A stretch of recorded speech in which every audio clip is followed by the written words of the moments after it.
सकाळी 10 वाजल्यापासून मसाजोग ग्रामस्थांचं अन्नत्याग आंदोलन। प्रशासनानं 7 मागण्यांची दखल न घेतल्यास 2 दिवसांनंतर पाणी देखील बंद करण्याचा इशारा। मसाजोगकरांच्या भावनेची तीव्रता बघितल्यास आत्मसन्मान असलेली व्यक्ती त्या पदावर राहणार नाही। मुंडेंच्या राजीनाम्याच्या मागणीवर पवारांचं भाष्य। नैतिकता आणि त्यांचा संबंध नसल्याची टीका।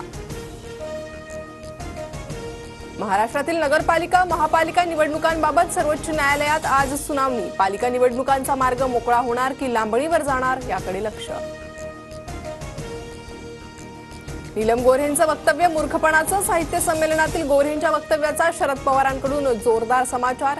गोऱ्हेंना 4 टर्म कशा मिळाल्या सर्वांना माहीत, पवारांचा टोला। नीलम गोऱ्हे विश्वासघातकी निर्लज्जबाई। लायकी नसताना 4 वेळा आमदार केलं आणि ताटात घाण करून गेली। आरोपांवर उत्तर देताना संजय राऊतांचा संताप। एखाद्या महिलेला निर्लज्ज म्हणताना लाज वाटत नाही का? महिलांचा अपमान करण्याचा अधिकार तुम्हाला नाही। नीलम गोऱ्हेंवरील राऊतांच्या टीकेनंतर शिरसाटांचं प्रत्युत्तर।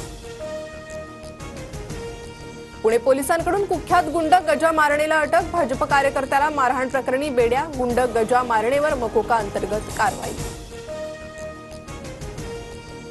आरबीआयकडून न्यू इंडिया कॉर्पोरेटिव्ह बँकेच्या खातेदारांना मोठा दिलासा। खातेधारकांना 27 फेब्रुवारीपासून बँक किंवा एटीएम मधून 25,000 रुपये काढता येणार। येत्या नवीन शैक्षणिक वर्षापासून स्कूल बसेससाठी नियमावली लागू करणार। परिवहन मंत्री प्रताप सरनाईकांची घोषणा।